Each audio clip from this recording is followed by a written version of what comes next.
was very gentle. It's much better. Almost didn't wake me up, so I needed the second one for sure. Well, welcome on this festive Father's Day to the Unitarian Universalist congregation at Shelter Rock. I'm the Reverend Ned Wight, the interim senior minister here at the congregation, serving with the Reverend Jennifer Brower and the Reverend Dr. Natalie Fenimore, who will return from her sabbatical on July 1st.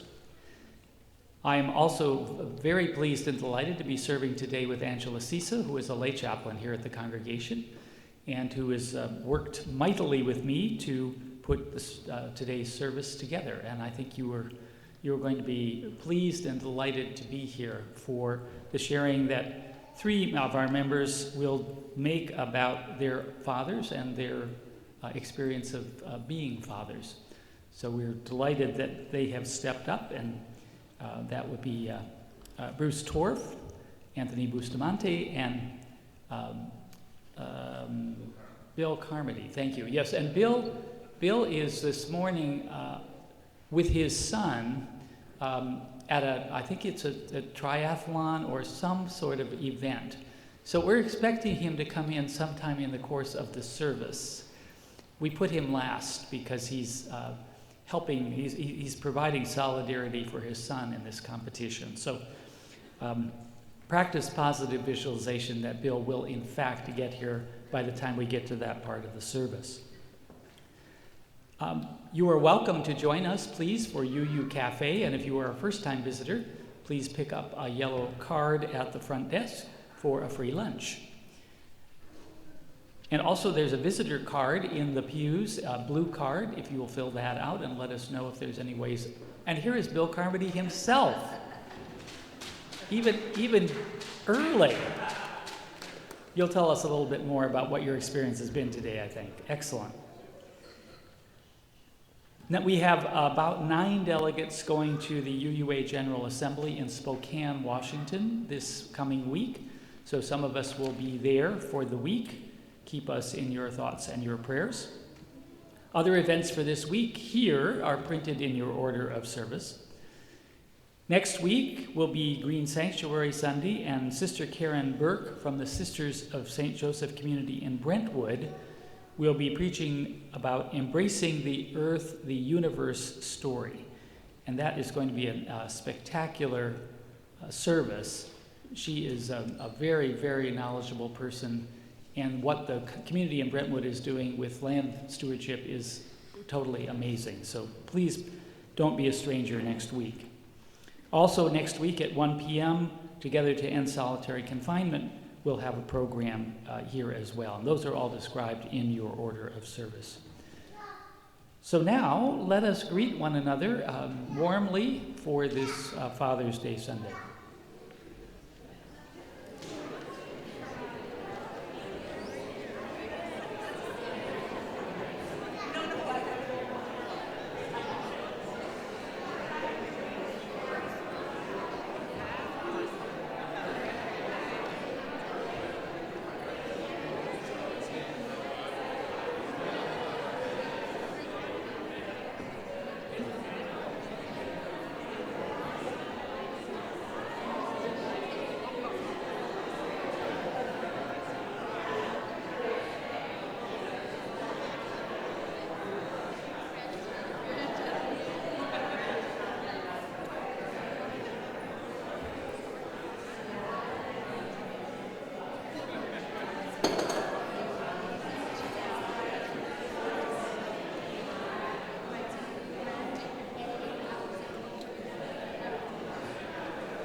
I believe in fathering.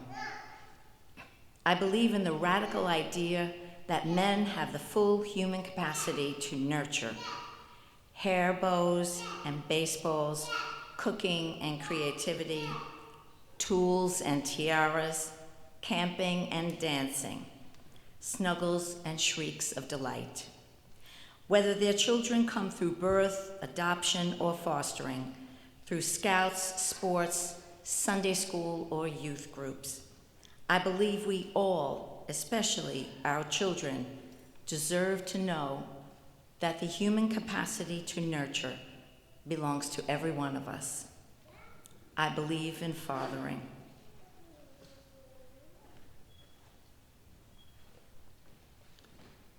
For sleepless nights awaiting the curfew breakers, for anxious hours as a driving instructor, for hours spent on sidelines cheering and watching school plays, sometimes resting our eyes, for the pressures of breadwinning and wait until your father gets home, for teaching moments and mentoring moments, for making up answers when you just don't know, but are expected to because you know everything, for scrapes and boo-boo kisses and Band-Aids, for hugs and kisses and silliness and play, for bedtime stories and early morning ice time, for all the aftershave and ties received as gifts, for handing over car keys and waves goodbye, for father-daughter wedding dances and cradling grandchildren for the first time, for all the moments and all the meaning in the role of a lifetime,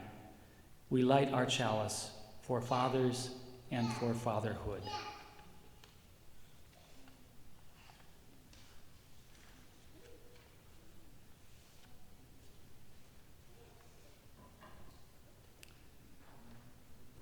Knowing that the Father's Day crowd would be a stalwart group, I chose two exceedingly difficult hymns for today.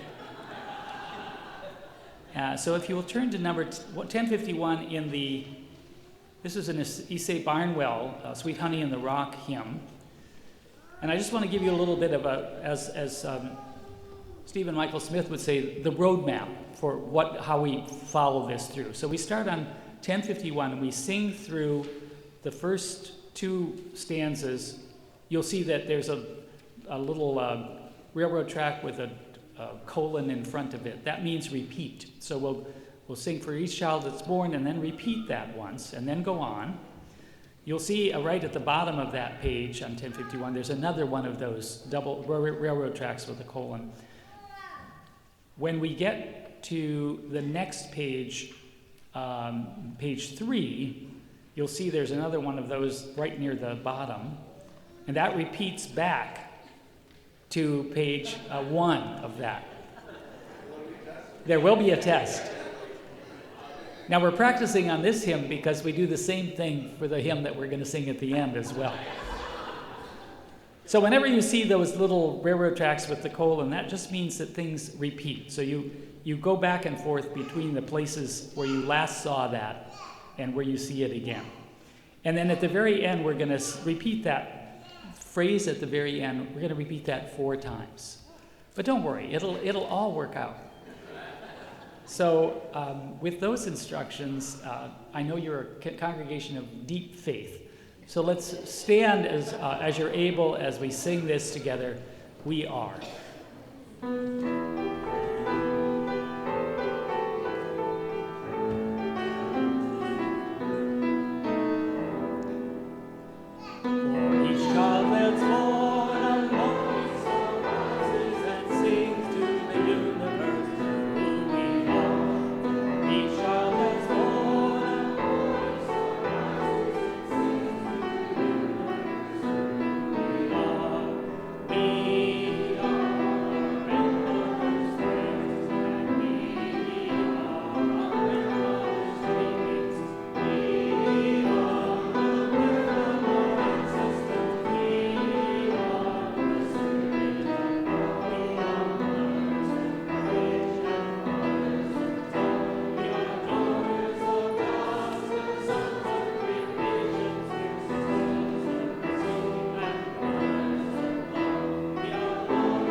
Please remain standing for our words and song of affirmation. The words are printed in your order of service.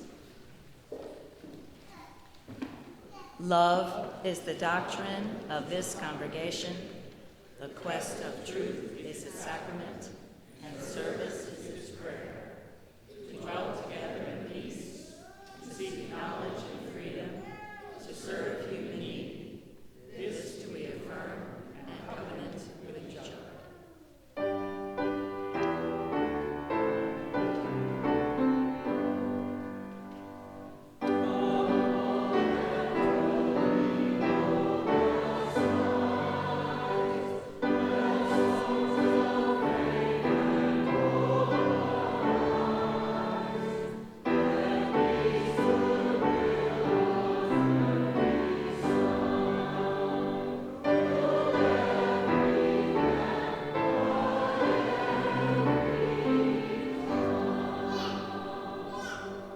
Be seated.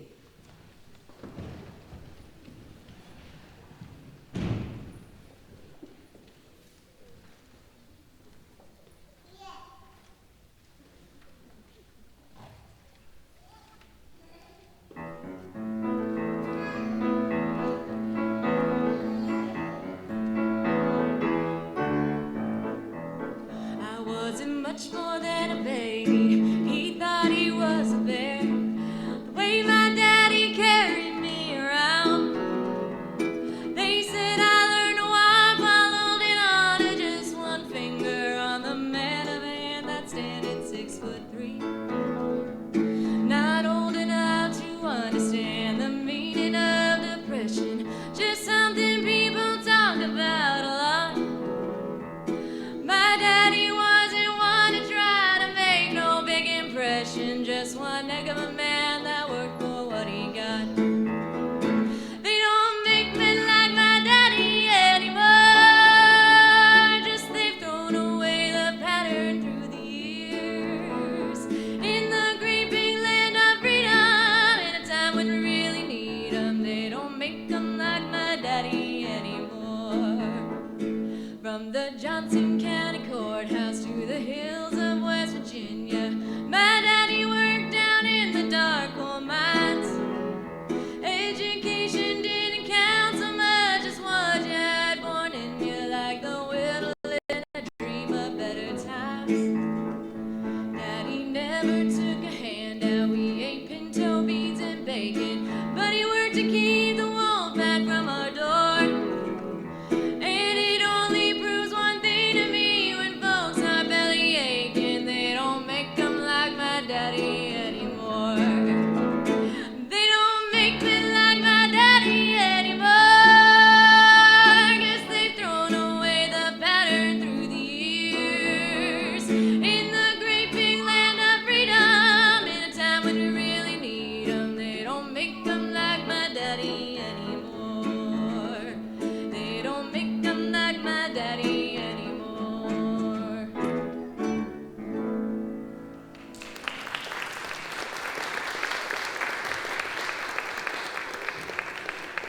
We are deeply indebted to Anna and Kristen this morning for some spectacular, different kind of music than we usually have. Hope that it gives you the energy to do what you need to do today to be celebratory for this Father's Day. We are blessed to have three men who have agreed to share their reflections with us this morning. I call first upon Bruce Torf.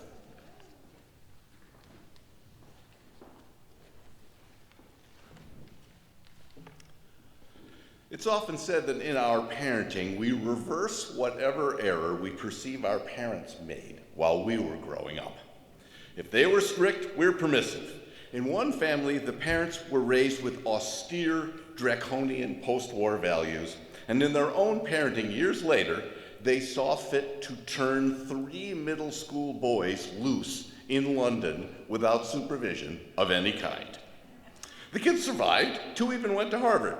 But the parents' actions here seem uncritically, non-reflectively reactive to the severity of their own upbringing. Conversely, if the parents were permissive, we're strict. I know a guy who believes his father failed to set limits appropriately, and in his own parenting, well, he requires misbehaving kids to face the wall from a distance of about 2 inches. Wait till these kids turn adolescent. My own father was intellectually gifted, but not terribly interested in parenting or skilled at it. Hence, my brother and I have been obsequious parents to a fault.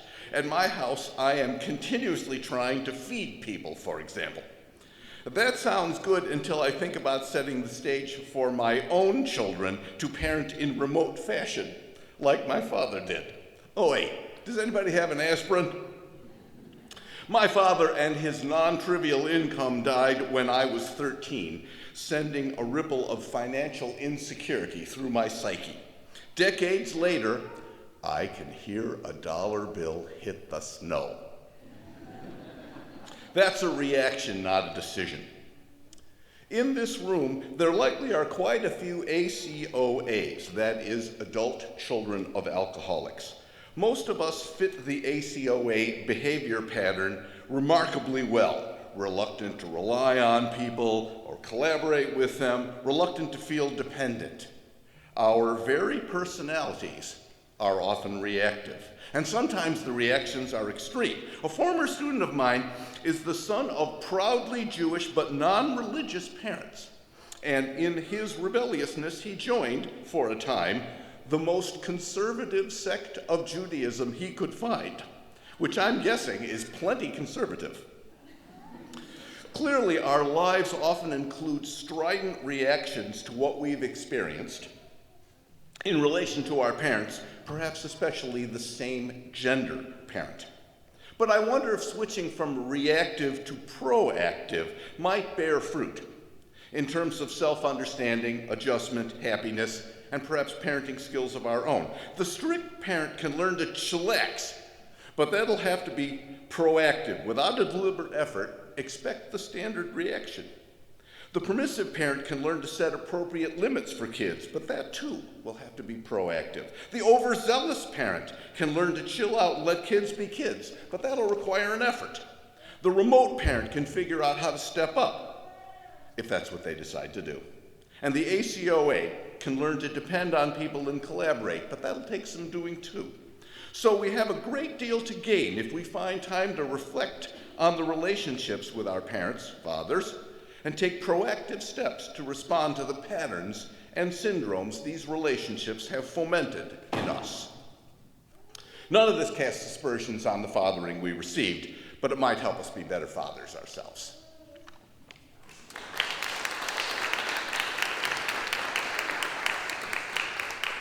Thank you very much, Bruce. Now, Anthony Bustamante, who has his fan club right there in the front. Just bear with me here.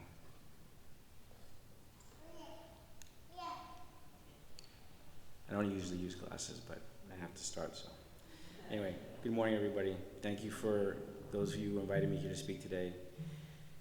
To find the answer to the question, what being a father means to me, I decided to think about my experiences with my own dad. And although, I'm not a very loud speaker, so I'll get closer. Anyway, to find the answer to the question of what being a father means to me, I decided to go back to the experiences with my own dad. And although my views of him changed over the years, the one thing that remained constant was his tremendous strength. He was the strongest person I've ever known. Throughout my childhood, he used to work 2 and 3 jobs just to provide for his family. That meant leaving every morning to go to work by 5 a.m. and getting home most nights by 10 p.m. He was a very hardworking man. But he did what he did for his family without ever complaining. But the biggest example I give you of my dad's strength was how he battled through cancer. By the time my dad, sorry, my daughter's talking with me here. By the time my dad finally agreed to get checked out for the pain in his chest, the doctors had found a tumor and diagnosed him with stage 4 lung cancer. They didn't give him but a few months to live. But true to form, my dad battled through back and even had a slight remission to live 15 long months. Through all the chemo and his ups and downs, the one thing that stayed constant was his will to fight, to live for his family. But when he could fight no more, he asked his wife and his kids not to mourn his death, but to celebrate his life and to remember him fondly. I don't know if he knew how big a gift that was, but by giving us permission to smile and even laugh when thinking of him, it helped. It helped moving on. It helped moving on be a little less devastating, and it also inspired me to search for that kind of strength in myself and use it in my own life, especially now that I'm a dad. I try to live by the adage, don't sweat the small stuff, because it's all small stuff. Now, I haven't been a dad for that long, but I've seen many great examples of what being a good dad looks like. So much so that I thought I would have it all figured out by the time I became a dad. Boy, I was wrong. I thought I had the secret to raising good, smart, obedient kids. Sorry. Anyway, it took 36 hours of labor for my daughter Ari to be born. That's Ava, by the way. But when the nurse put her in my arms, it was like an electrical charge went through my body.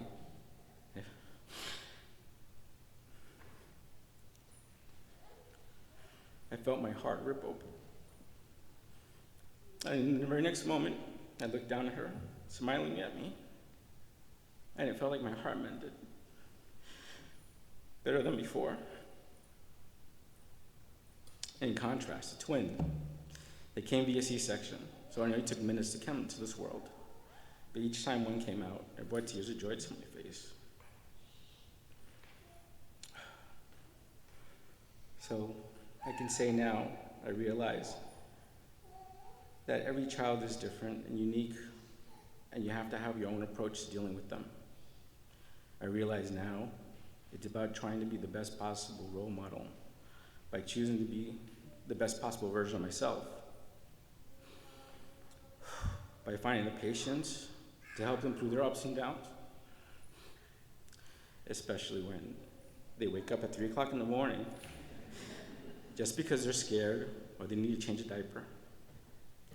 It's about finding the determination to keep doing my best at work and at home so I can provide a safe and happy home for them. And finally, it's about having an appreciation for life. Sorry, I did much better earlier. So.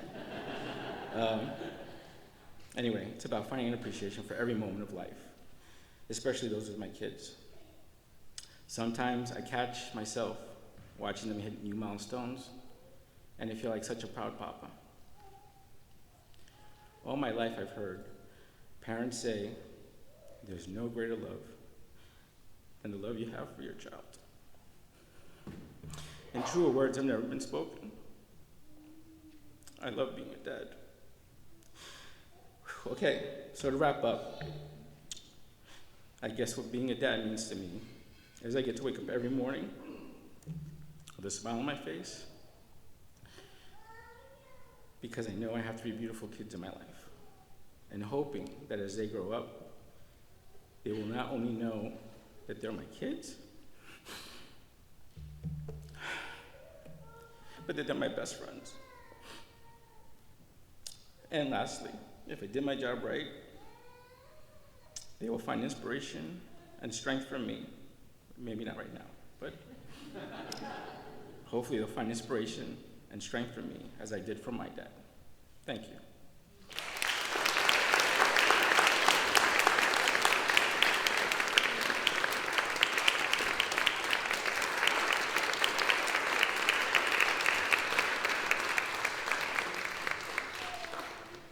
Thank you, both Bruce and Anthony.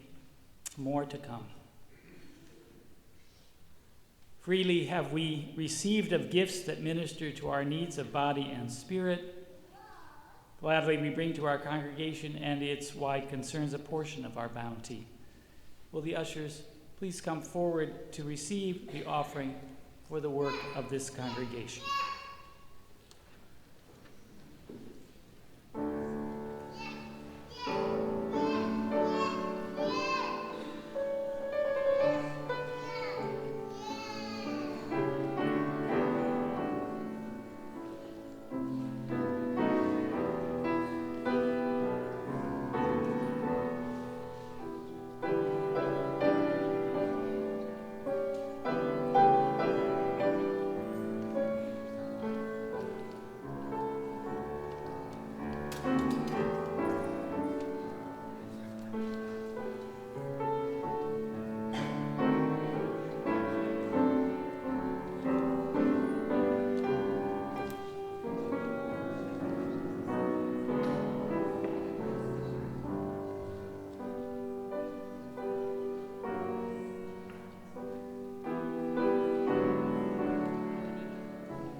Every Sunday morning growing up, my father would take us to Mass at St. Peter's Catholic Church.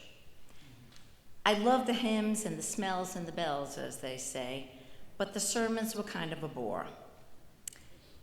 So I would occupy myself by counting the cuts and scrapes and bruises on my father's hands. My dad was an electrician and a farmer, working with his hands from before the sun came up until long after it went down. So every week, I would take his large hands and my little ones, turning them over, examining, discovering new bruises, and keeping track of the healing of the old ones. I would count the wounds and whisper the tally in his ear. I loved that he let me hold and investigate his hands in this way, snuggled up next to him in the pew in the quiet of the church, with just the priest's voice in the background. Having 2 jobs that demanded his attention, my dad didn't always have time for such intimacies, except on Sundays. I took pride in these wounds. It was evidence of how hard my dad worked to take care of his family. He was a man who was often uncomfortable with expressing affection, but I could see in those hands how much he loved me. Was my dad a good dad? Was he there for me when I needed him? Did he protect me and provide for me? Did he care about me? When I ask myself those questions, I think of his hands.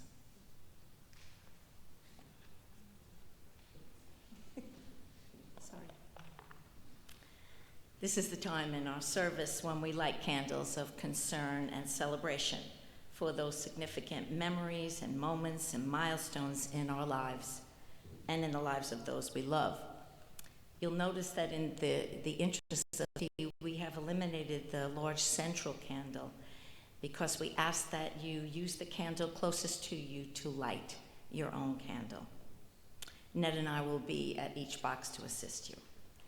Those who would like to light candles, please come forward.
On this Father's Day, we recognize the vast spectrum of experience and the often complicated feelings that surround such a celebration.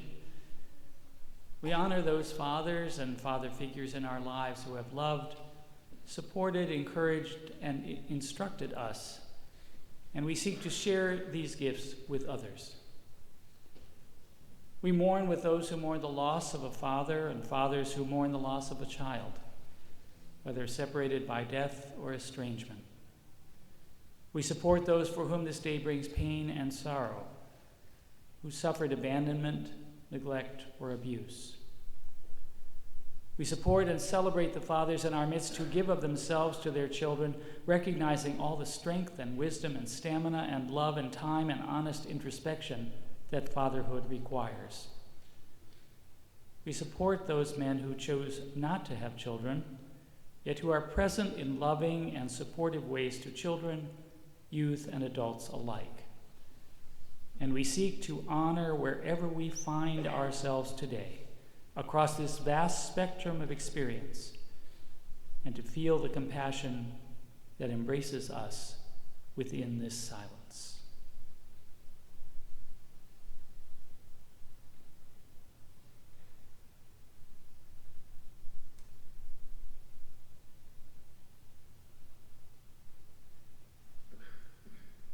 So may it always be Shalom, blessed be, Insha'Allah, Aho, Shanti.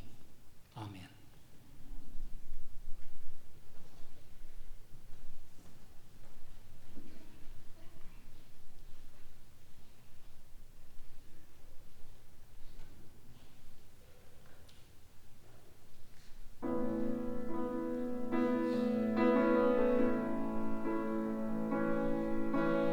Got sent home from school one day with a shiner on my eye.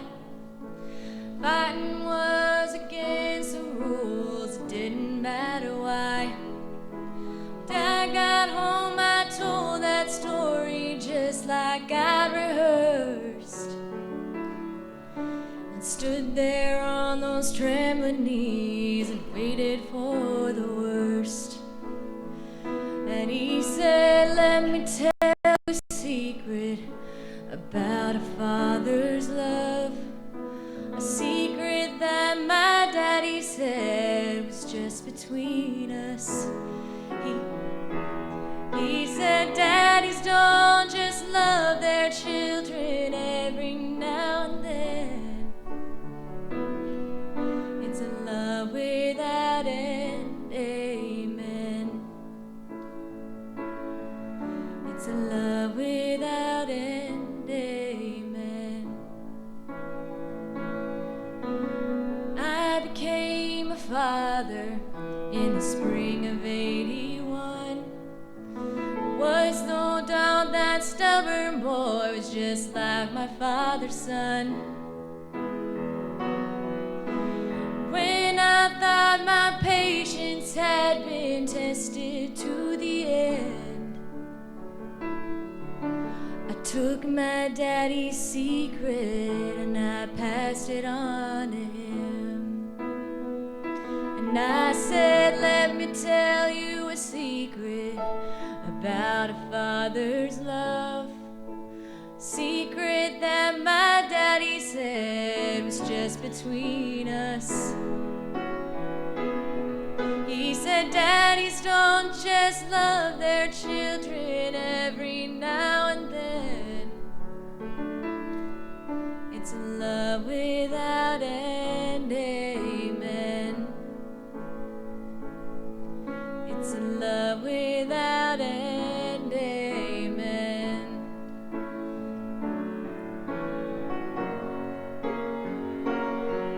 Last night I dreamed I died and stood outside those pearly gates. And suddenly I realized there must be some mistake. If they know half the things I've done, they wouldn't let me in. Then somewhere from the other side I heard those words again. And they said, let me tell you a secret about a father's love. A secret that my daddy said was just between us. They said daddies don't just love their children every now and then. It's a love without end, amen. It's a love without end. Amen.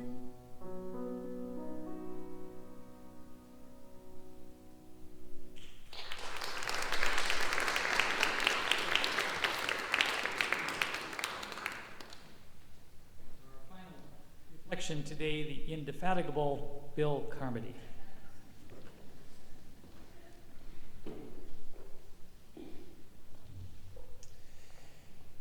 Good afternoon. My children are my greatest teachers. It started when my first son, Will, was born, and it gave my life purpose. Up until that point, I thought that my life was about being a marketer, about owning businesses. All of that just seemed completely irrelevant the minute my son was born. And then when Ryan was born, my second son, it was actually really interesting because he didn't look like me. I just thought that's how it was. You know, when Will was born, he was like a little version of me. And when Ryan was born, he did not look like me, but he had a lot of my personality. And it was really dawned on me at that time that this was really about not trying to put my stuff into my children, but to learn from these little Buddhas that I'd created, and learn from them. And they have been teaching me for years, and I love them so much. And one of the reasons this was so great to be here with you today is because it's sort of an epic peak right now in our relationship with my children. Because in 2015, I remember standing in front of a beach in St. Lucia, and I said, "Is this all there is?" Because I'd achieved all the things that I wanted to do as a 12-year-old child. And I just felt empty inside. And here were my kids running around on the beach, and I just wasn't connecting with them because I was so focused on my work, so focused on what my career was going to be. I had lost focus.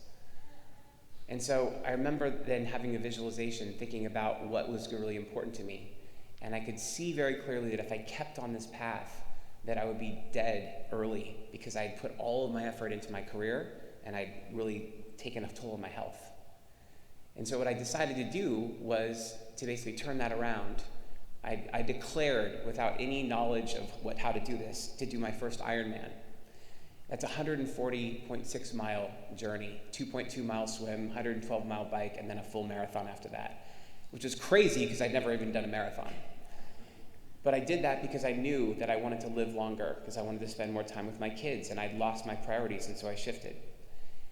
And in the process of that, I lost 65 pounds. I really regained so much of what I really wanted in my life and connected deeply back with my kids.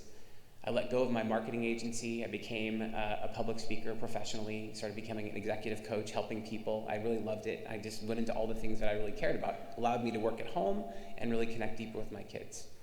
But I share why this is the pinnacle is because I just did my second half Ironman 2 weeks ago and inspired my son, Ryan. He said, "Dad, can I ever do one of those triathlons with you?" And I said, "You know what? There's one on Father's Day that's a sprint. And it's a lot shorter distance, but if you want to do it, let's do it." So we signed up together. And so this morning, the reason I'm wearing this, I did my first triathlon with my son, Ryan.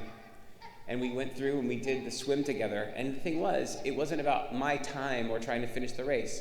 I did the entire swim backwards like this, going, "You got it, son, you got it, you're great, you're doing fine, keep going, it's amazing, you're awesome." And that's what I did for the last 2 hours. I basically did that on the swim, and then when we got to the bike, about halfway through, his bike, he crashed, and he had a little problem with his bike, but his bike, the brake was rubbing against the tire. He wasn't gonna be able to finish. So we switched bikes. And I rode his little tiny bike for 6 miles, and he rode my bike. And then we went to the run, and at the end of the run, as we kept going, and like a mile and a half in, it was only about a 3-mile run because this was a sprint. A mile and a half in, he's like, "I can't do any more, Dad. I'm done. I don't know how you do this. I don't know how you do a whole marathon." And I said, "This is no longer a physical game, it's a mental game. And so stay with me. Let's just keep going. You're gonna be really happy when you finish." And of course, he did, and we walked and ran. And when he crossed the finish line, it was one of the proudest moments of my life because I got to see the culmination of everything I ever wanted in my little son doing what he wanted and looking up to me as this really great dad who could do anything. He wanted to do it, we did it. And that's why I'm here in front of you today, because I am, because you are. Your congregation, this thing has been so supportive of me throughout my entire journey. I got married here, I've had my kids here, they're in the RE, and I just thank you for allowing me to be part of this congregation, because I am living an epic life connected to all of you. And thank you for your support. I love you much.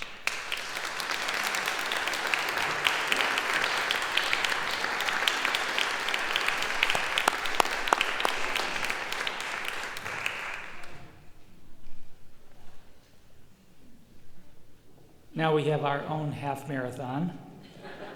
Everything Possible, 10:19. Now the reason I chose this song, I've sung this before. The first time I encountered this was Fred Small, who was a folk singer and a composer. Fred Small wrote this, but he's also a Unitarian. He became a Unitarian Universalist minister. And the first time I encountered this was at Gay Men's Chorus in California, when I was singing in that. Because this is a song that a father writes in affirmation of the infinite possibilities that Bill was just talking about, actually that Anthony and all three of our speakers have been speaking about. It tells us, it's a message written to a child about everything that is possible. And here again, we have some, there's some repeat, another repeat. You'll see, let me see. Yeah, at the bottom of page 4, then it will go back to the top of page 2. It'll be obvious when you get there. Follow Bruce. Bruce knows what he's doing. Okay, so let us, as we are able, stand. And I encourage you to pay close attention to the words. They're really quite wonderful.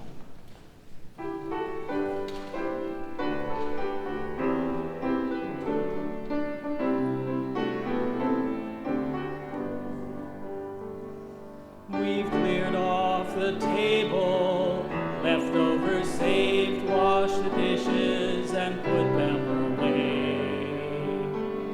I've told you a story, tucked you in tight at the end of your knockabout day.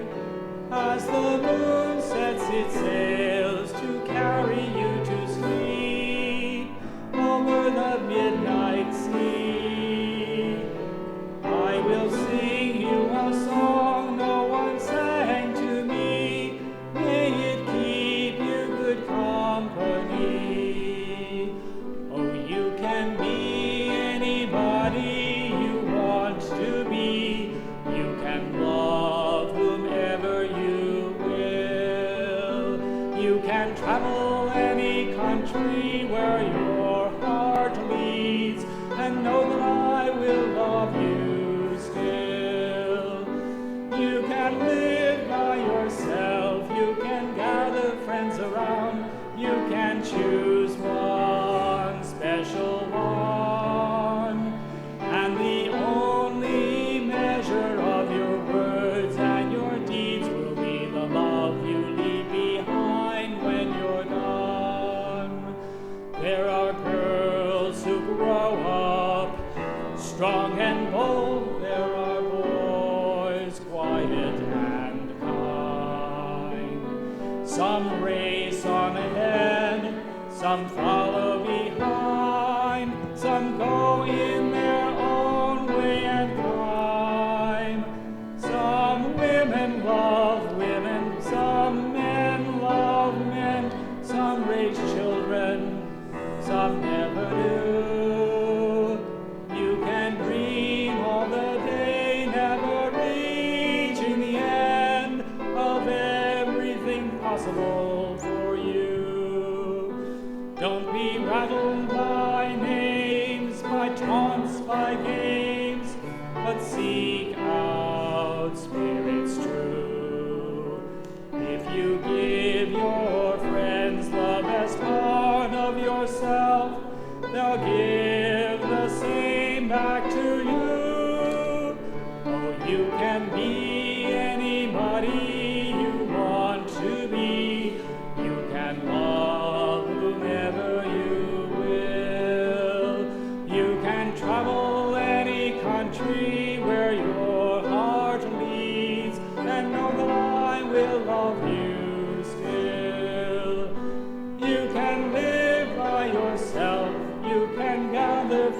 around. You can choose one special one, and the only measure of your words and your deeds will be the love you spend behind when you're done.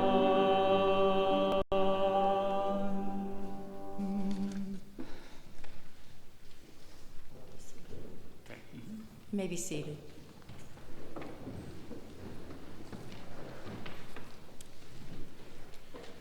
Blessed is the person who feeds and warms, washes and comforts a child, and soothes them in illness, for they shall be called caregiver. Blessed is the person who gives shelter and food, clothing, toys, books, and tools, for they shall be called provider. Blessed is the person who opens the doors in the child's experience, who explains the puzzling and wonders at the mysterious, for they shall be called teacher. Blessed is the person who shields a child from that which will wither or warp, who protects a child from abuse and exploitation, who guards against bullying and scorn, for they shall be called defender. Blessed is the person who takes the time to listen, who is there for a child in darkness, who is aware of the fears, who speaks the words of encouragement in moments of despair, for they shall be called sustainer. Blessed is the person who guides a child in the search for beauty, who encourages them at what is daunting, who steadies them as they explore new experiences, who fires their aspirations and their dreams, for they shall be called inspirer. Blessed are all these persons who help bring an infant along the many paths to maturity, for in them is the future well-being of humanity. So may it be.